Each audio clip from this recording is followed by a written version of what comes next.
3 years ago, I was sitting in this exact coffee shop, staring at my phone screen in complete panic.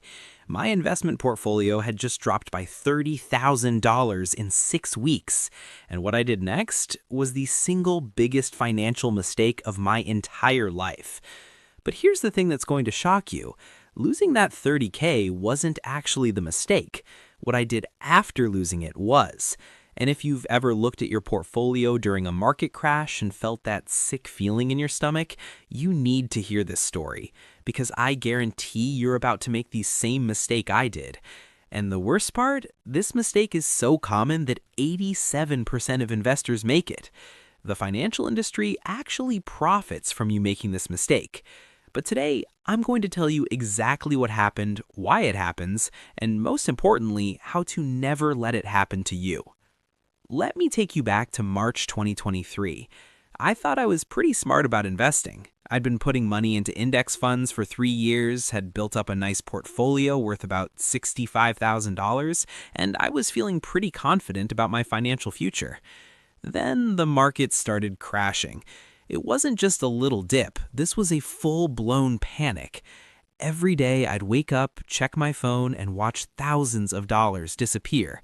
$2,000 gone on Monday, $3,500 gone on Tuesday. By the end of the first week, I'd lost $8,000. But I told myself, this is fine. This is what investing is about. Stay the course. Week 2 hit even harder. Another $12,000 gone. Now I'm down $20,000 total, and I'm starting to feel physically sick every time I open my investment app. Week 3? That's when everything fell apart. I remember the exact moment. I was getting ready for work, checked my portfolio like I did every morning, and saw that I was now down $30,000 total, almost half of everything I'd worked for over 3 years. Gone. And that's when I made the mistake that would haunt me for years. I sold everything.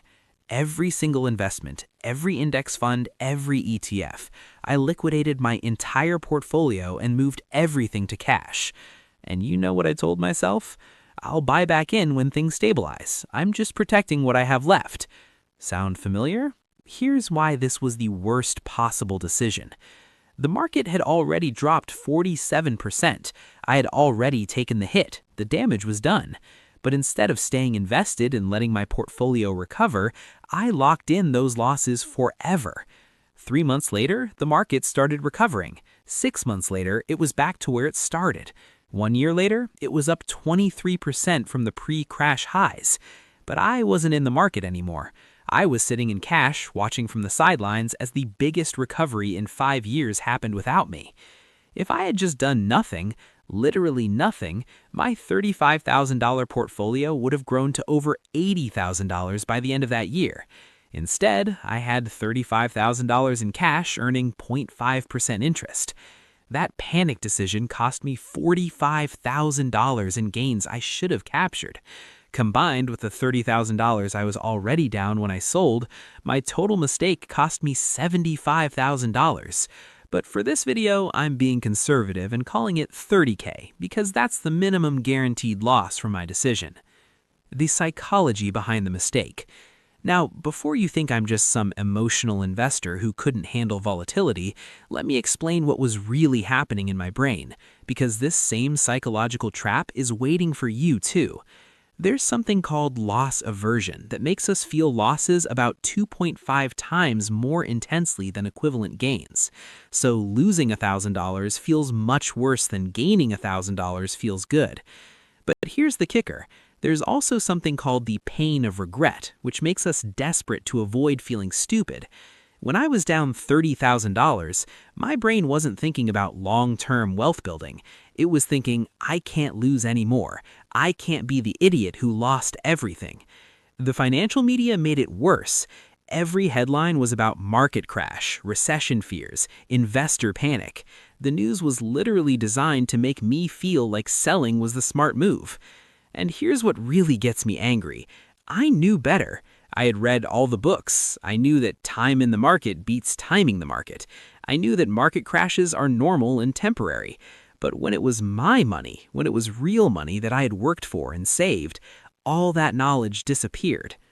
why this mistake is so common. This isn't just my story. This is the story of millions of investors. During the 2008 financial crisis, the average investor lost 25% while the market only dropped 37% total. How is that possible? Because people sold at the bottom and missed the recovery. During the COVID crash in 2020, the same thing happened. The market dropped 34% in 5 weeks, recovered in 3 months, and ended the year up 16%. But millions of investors sold during those 5 weeks and never bought back in. There's actually data on this. The average investor returns about 4.25% per year over the last 20 years. You know what the S&P 500 returned over that same period? 10.5% per year. That gap? That's the cost of emotional decision-making. That's the cost of selling when you should be holding. That's the cost of trying to time the market instead of staying in the market. The real lesson. Here's what I wish someone had told me before I made that mistake. Market crashes aren't bugs, they're features. They're the price of admission for long-term wealth building. You don't get 10% annual returns without occasional 40% drops. They're part of the same system. Every market crash in history has been followed by a recovery that reached new all-time highs. Every single one. The 1929 crash, the 1970s stagflation, the 1980s recession, the dot-com bubble, 2008, COVID, all of them recovered and went higher. But only if you stayed invested. The mistake isn't losing money in a crash. The mistake is selling during the crash. How to avoid this mistake? So, how do you avoid making the same mistake I did? Here's my exact system. Step 1, automate everything. Set up automatic investments that happen regardless of what the market is doing. I now invest $2,000 every month on the 15th, no matter what. Market up, invest. Market down, invest. Market crashing, especially invest. Step 2, delete the apps. I deleted all my investment apps from my phone. I can't panic sell what I can't easily access. I check my portfolio once per quarter now, not once per day. Step 3, write your future self a letter. I wrote myself a letter explaining exactly why I'm investing and what my goals are. When I feel like selling during the next crash, and there will be a next crash, I'll read that letter instead of checking market news. Step 4, separate fun money from future money. I keep 5% of my investments in individual stocks that I can trade and mess around with. This scratches the itch to do something without messing up my long-term strategy. Step 5, plan for the crash. I actually have a plan written down for what I'll do during the next market crash. Spoiler alert, the plan is to invest more, not less. Market down 20%, double my monthly contribution. Market down 40%, triple it. Here's what really bothers me about my mistake. I was investing for my future, but I let my present emotions destroy my future wealth. That $30,000 mistake isn't just $30,000.